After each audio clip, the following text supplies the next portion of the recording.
Boa noite, caríssimos irmãos. Hoje estamos aqui em agradecimento, pedindo a Deus, nosso Pai Todo-Poderoso, que nos conceda mais esta permissão para a nossa reflexão do Grupo Espírita Irmão Gabriel. Jesus nos abençoe. A espiritualidade de luz desta casa que se manifeste com amor, com carinho para conosco, para que possamos fazer uma bela e saudável reflexão.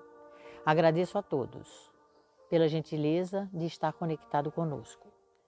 Hoje trabalharemos o capítulo 5 do Evangelho segundo o Espiritismo.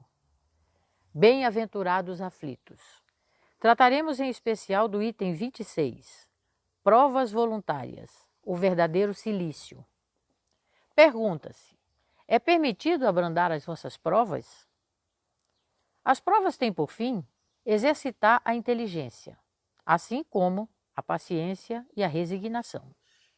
O mérito consiste em suportar sem lamentações as consequências dos males que não se pode evitar, em perseverar na luta, em não se desesperar quando não se sai bem, quando alguma coisa a gente acha que não deu certo, temos que continuar perseverando. Por quê? Porque se a gente deixar as coisas correrem frouxas, tipo assim, eu nasci assim, eu vou ser assim, quem gostar de mim tem que gostar eu sendo assim. Isso é preguiça, não é perseverança, não é resignação. Isso é comodismo, é preguiça. Agora a gente não pode confundir as provas voluntárias com os sofrimentos impostos, né? Algumas pessoas gostam de se sentir sofredoras, gostam de se vitimizar. Por exemplo, os hipocondríacos são pessoas doentes, da mente doentes. Eles gostam de passar mal, eles gostam de ser vítimas, eles gostam e procuram que as pessoas sintam penas dele. Isso é imposição, são sofrimentos impostos. Quer dizer, eu me imponho sofrer para que os outros me vejam como um sofredor, achando que isso pode dar alguma evolução. Quer dizer, as pessoas se autopunem, e não é assim. Por exemplo, eu vou jejuar 3 dias por Jesus Cristo. Jesus Cristo não precisa disso. Jesus Cristo não está pedindo que você jejue por ele. Independente do credo, da religião, você tem que se alimentar. Nenhum pai cria o filho para o sofrimento. Ele nos dá o entendimento para a nossa evolução. Já os sofrimentos voluntários podem ter méritos. Os sofrimentos voluntários têm sentido para Deus e para a divindade, para os olhos da divindade, quando a gente tenta ajudar o próximo, em detrimento ao próximo. Por exemplo, vou fazer uma vigília no leito de um doente em oração. A oração é o canal que nos liga a Deus, porque nós oramos com o coração. Então, muitas vezes, nós nos privamos de algumas coisas para ajudar o próximo, em oração, no leito de hospital, você visitar uma família que está passando por perdas irreparáveis, na visão deles, muitos entes queridos partindo para a pátria no Evangelho superior, né, do mundo maior. Então as pessoas estão aflitas. Hoje, na pandemia, está havendo muita misericórdia, isso sim. Você deixar às vezes, o seu bem-estar da sua casa, da sua família, para um atendimento fraterno. Como o Dr. Bezerra de Menezes, por exemplo, um grande espírito, que atendia a todos, por todos, qualquer hora, às vezes se privava até da sua própria vida em atendimento ao próximo, com amor, com devoção. E grandes espíritos como Eurípides Barzanufo, que também passava horas conversando com as pessoas, como um pedagogo, um professor, esclarecendo, dando sempre boas palavras para com todos. Mas você não precisa ser espírito superior para isso, não.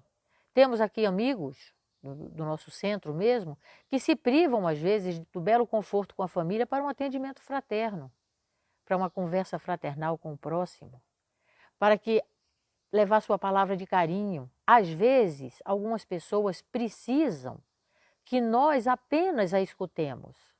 Elas precisam falar. Hoje temos grandes exemplos. A pandemia está aí. Nós estamos nos ajudando e ajudando ao próximo.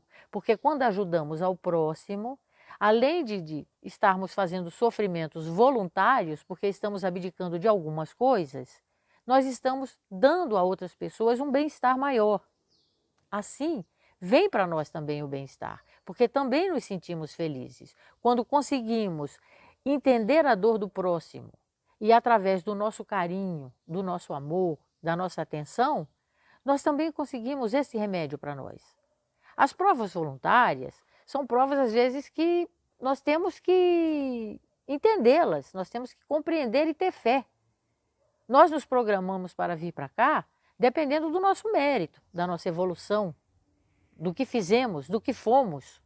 E viemos para cá, quem somos, para onde vamos?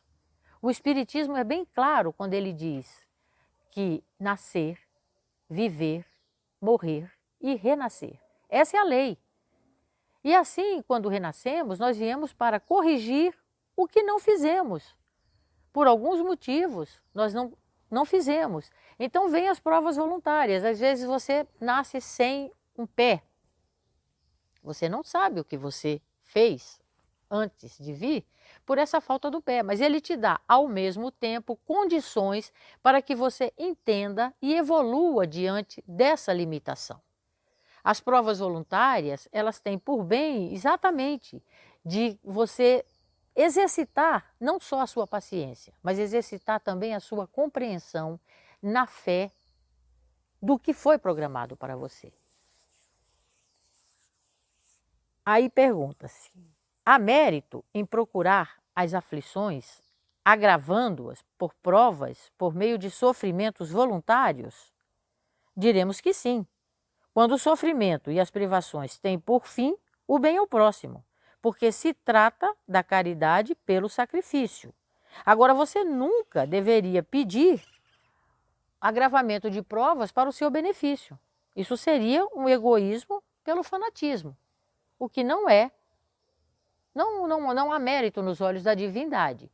Você pode fazer com que as suas provas sejam abrandadas pelo seu entendimento, pela sua resignação, sabe? Eu vim com essas limitações para superá-las, para me tornar um ser maior, melhor.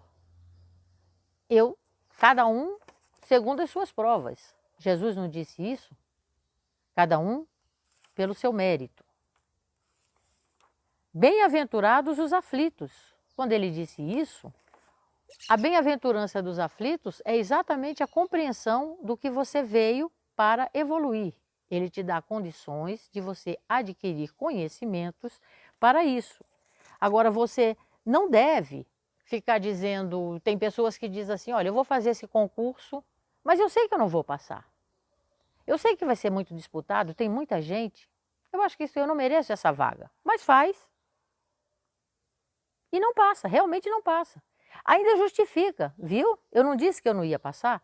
Quer dizer, você não pode ter um sofrimento desse. Isso é sofrimento imposto, não é provas voluntárias. Provas voluntárias é quando você escolhe, em detrimento a outras pessoas, a você fazer o bem pelo bem, a caridade pela fraternidade. Aí sim, você está se privando de algumas coisas para que o outro fique melhor. Eu vou comer menos porque eu vou compartilhar o que tenho com quem não tem. Hoje estamos vendo muita misericórdia em nós, em todo mundo. Não falo só aqui no Brasil, porque estamos aqui, então vemos aqui. Mas hoje a quantidade de pessoas que estão se unindo para o bem comum é imensa. A dor, a professora famosa, porque Deus coloca o melhor professor para os piores alunos, não é isso? A dor que a professora que ele escolhe para que nós aprendamos é exatamente essa, a união, a fraternidade pela caridade. Hoje nós estamos vendo um compartilhamento maravilhoso de alimentos, de vestimenta, de atendimentos fraternos, de poder levar o carinho através da palavra àqueles que necessitam, aqueles que estão aflitos, aqueles que estão em pandemia, que a família está sendo dissolvida pela lição que estamos passando. São sofrimentos voluntários. Agora, as nossas provas voluntárias é a que trazemos conosco. É para exercitar a nossa paciência, a nossa resignação, o nosso crescimento, a nossa transformação. Porque a evolução se dá exatamente pela transformação. E a transformação moral de cada um são as provas voluntárias de cada um. Eu não posso viver as suas provas voluntárias, assim como você não pode viver as minhas provas voluntárias. Eu posso ser uma pessoa que eu posso lhe dar uma ajuda quando necessário, quando você estiver aflito, quando você necessitar de uma palavra, de um carinho, de um entendimento, através do estudo que nós fazemos, da doutrina que nos esclarece. Porque Jesus Cristo está em todos. Hoje você chegar e escutar uma pessoa que está saudosa pelos entes que se foram, que está passando uma necessidade por não ter condições de estar sustentando a família, nós estamos fazendo um atendimento fraterno, não precisamos ser espíritos superiores para isso. Basta sermos compreensivos e termos a certeza de que seremos ajudados para ajudar ao próximo, porque Jesus está conosco sempre e Ele nos ajuda a isso. Basta chamá-lo, basta pensar nele, basta fazer uma oração e ele estará conosco. Isso nós temos que ver. Às vezes perguntam assim, na pergunta 814 do Livro dos Espíritos, Kardec pergunta: por que Deus deu a uns riquezas e poder a outros e miséria? E a espiritualidade responde: para experimentar cada um de maneira diferentes. Ele experimenta os ricos através da riqueza. Qual das duas provas, se pergunta, Kardec ainda pergunta, qual das duas provas é a mais terrível para o homem? A miséria ou a riqueza? E a espiritualidade responde, tanto uma como outra. A miséria provoca lamentação contra a providência e a riqueza estimula todos os excessos. Então eu pergunto, Deus te dá, você nasce rico, com poder. Essa é uma prova. O que é que você faz com a sua riqueza, com o seu poder? Você pratica a humildade, a virtude da humildade? Ou você fica arrogante, poderoso, dono de si, acha que tudo pode, que é maior que qualquer pessoa? Aí está a prova de Deus. Foi te dada a riqueza por merecimento? Certamente, para que você a use de maneira correta, em detrimento ao próximo. Ah, mas aí eu tenho que dividir tudo que eu tenho. Não, mas você pode, através da sua riqueza, proporcionar riqueza a outras muitas pessoas. Você pode fazer com que as pessoas evoluam, você pode construir coisas boas, usando a sua riqueza. Você ficará mais rico e tornará pessoas também merecidas de usufruir um pouco que você tem através do trabalho delas próprias. Você pode abrir um campo de trabalho muito grande, dependendo da sua riqueza. Em compensação, as pessoas que nascem na miséria, muitas vezes se progridem, vencem e tornam-se até mais ricos do que quem veio rico. E outras pessoas também na miséria podem se lamentar. Ah, mas Deus me deu isso por castigo. Deus me deu isso porque eu sou merecedora. Eu não mereço ser rica. Eu não mereço ter trabalho. Ó Deus, ó vida, ó dor. Isso é uma lamentação que não tem lógica. Ele te dá condições para que você se desenvolva. Você tem que superar as suas limitações, que com certeza você trouxe como provas voluntárias. Temos que entender, temos que compreender o que a espiritualidade nos mostra. Independente de qualquer credo, religião, doutrina, você é filho de Deus. Somos filhos de um mesmo Pai. Então tenhamos que agradecer o que temos, porque temos e para que temos. Essa é a nossa vantagem da compreensão, do estudo, do entendimento, do conhecimento, que também ele nos dá condições disso através do livre-arbítrio. Você pode tudo, desde que você queira, desde que você faça. Façamos o melhor de nós. Sejamos o melhor de nós. Agradeçamos os obstáculos que chegam em forma de alteração ou mudança, quebrando a inércia e renovando-nos a vida. Recordemos a águia recém-nascida. Não fosse o rompimento da casca em que se encontra, não desenvolveria as próprias asas para ganhar alturas. Não existisse o sofrimento que nos estilhaça a crosta da personalidade egoística, não encontraríamos caminho para nos elevarmos para a felicidade da vida eterna. Aceitemos o inesperado, pois o inesperado nos faz pensar, nos retira do comodismo dos dias iguais e muitas vezes improdutivos. Aceitemos a contrariedade, o incerto, o que está além do nosso controle.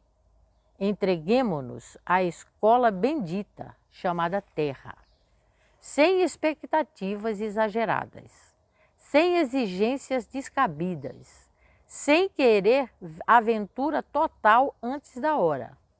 Colecionemos provas e desafios vencidos como troféus merecidos.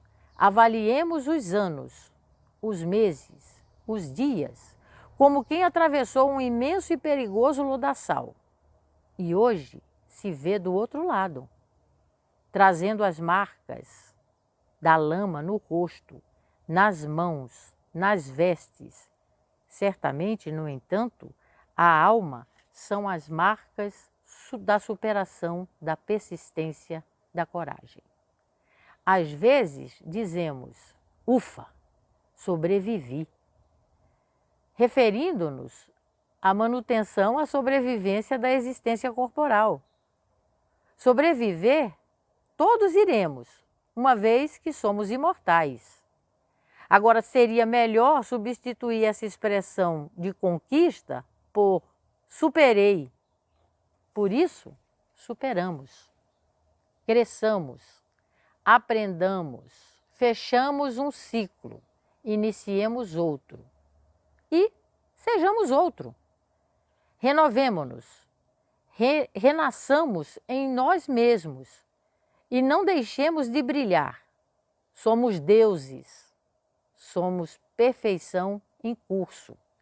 Nossa história é escrita assim mesmo, como um poema heróico, repleto de feitos, dores, lágrimas e superações. Quando dobrarmos a esquina do tempo e olharmos para trás, que possamos ficar felizes por termos lutado, por termos persistido e vencido, mesmo que já nossa alma mostre as marcas das lutas duras empreendidas. Essa passagem do item 26 do capítulo 5 do Evangelho segundo o Espiritismo, ela é muito rica para todos nós, porque enquanto espíritos eternos que somos, nós já estivemos encarnados em muitos tempos da história. Nós já vivemos naquele momento em que, quando nós nos deparávamos com enchentes, trovões, situações difíceis, nós achávamos que os deuses da natureza estavam chateados conosco e, para, entre aspas, refazer um ambiente de paz com esses deuses, nós fazíamos sacrifícios, nós matávamos outras pessoas, nós entregávamos corpos de outras pessoas em holocausto. E entendíamos na nossa crença pueril que esse sacrifício, esses rituais, eles restabeleceriam a paz. E a partir daí nós fomos, ao longo dos tempos, ao longo da história, tornando esses sacrifícios cada vez mais comuns de outras maneiras. Passamos a sacrificar animais, inclusive até hoje existem religiões, crenças que fazem sacrifícios de animais, como se isso fosse trazer algum vínculo de paz e fosse quebrar, como muita gente diz, quebrar trabalhos, quebrar energias negativas, e aí eu mato um ser da criação.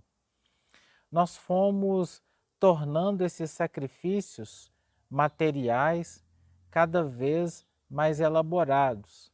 Então, na época de Jesus, eles derramavam azeite e vinhos caros no altar.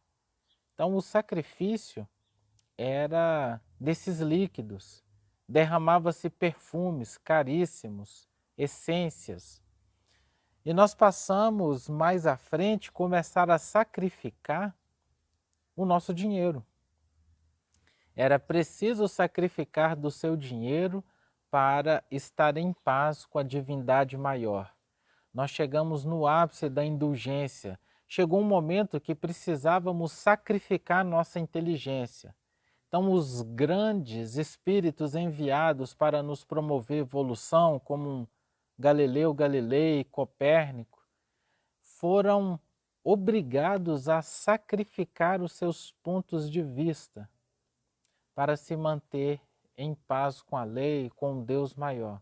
E nós fomos criando tudo isso. E isso ficou de tal maneira arraigado no nosso espírito que até hoje, de maneira inconsciente, nós sentimos que a única forma de restabelecer um bom relacionamento com Deus, com a espiritualidade maior, é por meio do sofrimento. Então, se eu detectei alguma coisa errada em mim, eu tenho esse vício moral, eu tenho esse vício doentio de que eu preciso sofrer para pagar. Eu preciso ajoelhar, eu preciso pagar promessa, eu preciso fazer uma série de coisas. Mas não tem nada disso. Não tem nada disso. Isso são construções equivocadas que foram sendo estabelecidas ao longo dos milênios e que nós precisamos quebrar esses grilhões desses raciocínios doentios do passado e precisamos libertar o nosso espírito. A lei é de responsabilidade, a lei é de amor, é de alegria, é de paz. Deus, Jesus, os espíritos maiores não são entidades egoístas, desequilibradas, sarcásticas que ficam ali se regozijando com o sofrimento da criação. Isso não existe. Essa é uma elaboração doentia nossa. A espiritualidade maior que é a nossa alegria, a nossa felicidade. O verdadeiro silício é a quebra do orgulho, do egoísmo e da vaidade em nós. É de dobrar os nossos espíritos diante do interesse coletivo, diante do bem do próximo, diante da felicidade do outro. É a lei de amor, é a doação. Esse é o verdadeiro silício. Esse é o verdadeiro sacrifício, o sacro ofício. Ofício, trabalho, sacro, santo. O trabalho santo. O verdadeiro trabalho da santificação é esse, de nos secundarmos, de nos imolarmos para que os outros possam ser felizes. Está aí o verdadeiro sacro ofício, o verdadeiro trabalho santo, o verdadeiro sacrifício. É isso que a espiritualidade pede para todos nós e pensemos juntos como o mundo não seria maravilhoso se todos unidos se sacrificassem por todos. A nossa vida seria um grande bálsamo de alegrias, porque todos nós contaríamos com o apoio de todos. Vamos pegar um exemplo bastante concreto, bastante simples e direto. Vamos pegar um pai, uma mãe que ama profundamente o filho. E este filho, na adolescência, com 14, 15, 16 anos, ele começa a seguir por alguns caminhos difíceis. Ele começa a fazer pequenos furtos, ele começa a usar drogas, e ele está com alguns comportamentos bem complicados. E aí nós descobrimos, e nós queremos que esse filho melhore. E aí nós chegamos em casa, a comparação vai parecer até um pouco grosseira, mas é isso mesmo que a gente gostaria de trazer, esse constrangimento dessa comparação para que a gente possa libertar o nosso espírito e sair dessas construções equivocadas dos raciocínios egoístas e doentes que a gente foi elaborando ao longo dos milênios. E aí eu chego em casa e o meu filho está com as costas praticamente a carne viva.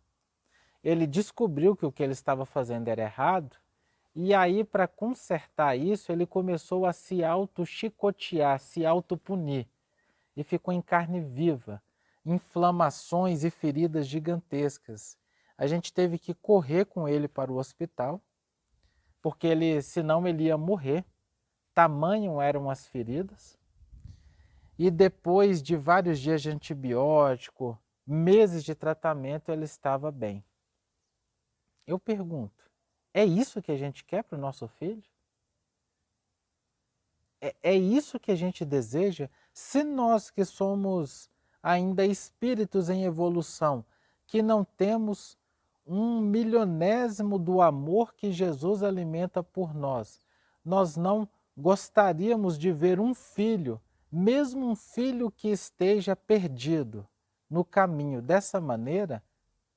Por que que nós estabelecemos em nosso coração que Deus esperaria isso de nós? O que nós gostaríamos do nosso filho é que ele, reconhecendo os equívocos, estabelecendo esse remorso no sentido de eu não quero mais isso, eu não quero seguir mais por esse caminho, ele começasse a lutar contra as suas más tendências e após reconhecer isso, ele começasse a reparar: quem foi que eu prejudiquei? Quem foi que eu fiz mal? Eu quero agora reparar e me alinhar com a lei. Todo esse processo de quebrar as más tendências, porque todos nós temos más tendências, todos nós. Todos nós temos vícios de pensamento, temos vícios egoístas que promovem mal a muita gente, promovem sofrimento a muita gente. Às vezes o meu vício da indiferença de me isolar vai promover um sofrimento enorme num filho, num pai, numa mãe, numa esposa. Às vezes o meu vício de ser o centro das atenções vai promover uma dor acerba naqueles que me cercam. Então são muitas as más tendências que nós temos. E o que a espiritualidade pede e nos coloca como caminho que Jesus traz?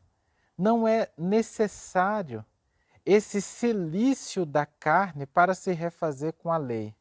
O silício, o sofrimento da carne só se justifica para eu levar o benefício ao outro.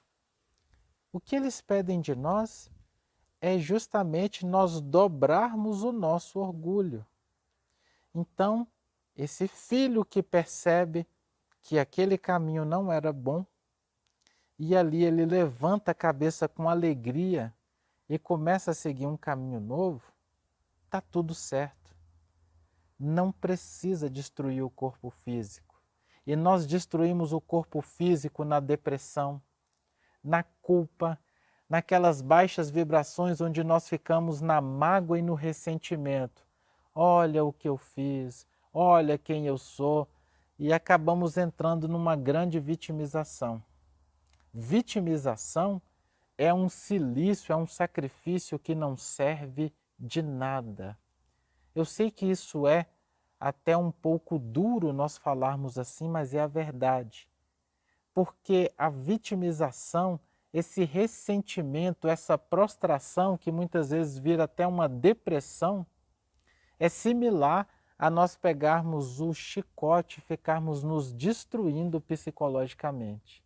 E as feridas do auto-chicoteamento psicológico, elas são muito mais danosas do que uma ferida do corpo físico, porque uma ferida do corpo físico, comumente, nós vamos tomar um remédio e está tudo bem. e as feridas psicológicas que nós nos autoimpomos por um excesso de cobrança, de dureza e de exigência e de falta de perdão e de amor, até mesmo com nós mesmos, elas vão aí séculos para serem diluídas.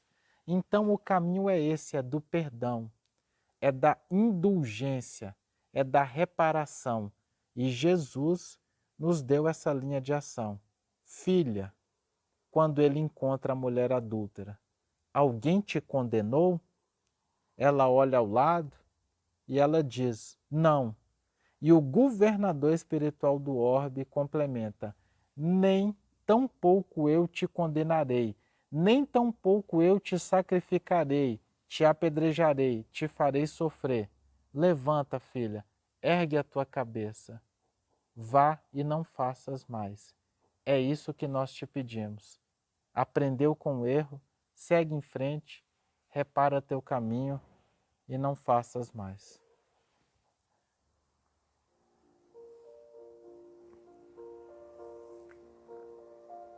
Amados irmãos, e é com essa sensação de paz, de compreensão, de fé, que temos a certeza de que Deus é nosso Pai maior, de que Jesus Cristo, nosso irmão, nosso guia, nosso mestre, nossa referência, nos abraça carinhosamente, nos dando sempre a esperança de que venceremos, superaremos, seremos outro, voltaremos novo, para o novo. Ao irmão Gabriel, que nos instrui, nos orienta e nos conduz em direção à seara de luz do nosso amado Pai. Sejamos gratos por termos a permissão de estarmos aqui hoje, podendo fazer essa reflexão do Evangelho pelo Espiritismo, com as palavras do nosso codificador Kardec, que nos trouxe essa joia rara, para que possamos compreender a necessidade da nossa transformação. Tenhamos uma boa noite, tenhamos a felicidade que merecemos, tenhamos uma feliz vida. Agradeço pela oportunidade que vocês nos dão de nos ouvirem para mais um capítulo de amor e de luz. E que sejamos sempre a ovelha do rebanho de Jesus. Sigamos em paz, sigamos em luz. Que assim seja, sempre em nome de Jesus.